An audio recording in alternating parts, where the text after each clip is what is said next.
to talk to you today about two questions that I always get from STRS and OPERS members, and a third question that no one ever asks me, but I think is the most important. So let's start with the first one. When can I retire? For STRS and OPERS members, you think a lot about service credit, whether you have 32 years under PERS or 35 under STRS. This is a great way to think about it, but what you need to really consider is what your net pay is today and what your net pay will be in retirement. And if they match up, maybe you can retire sooner, or you have to put an extra year or two in. Now let's talk about the second question I always get.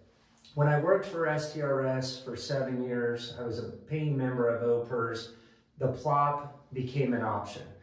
If you want to take a PLOP, what I want you to consider first and foremost is, can you afford to take the PLOP? And what I mean by that is, take your current pay and then look at your STRS or OPERS minus federal and state tax as well as healthcare. If the two net pays line up, then it's possible that you could consider taking a PLOP.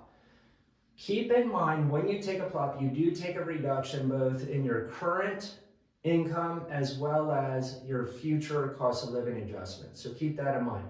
The third question that no one ever asks me, but is the most important without a doubt, which plan of payment should you choose?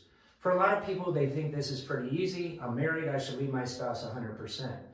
The problem with this logic is that your spouse or your primary beneficiary may have their own pension, may have their own assets, and you don't need to leave them a full joint survivor annuity. So keep in mind, this question is critical. If you get this wrong, you could end up costing yourself hundreds of thousands of dollars in retirement.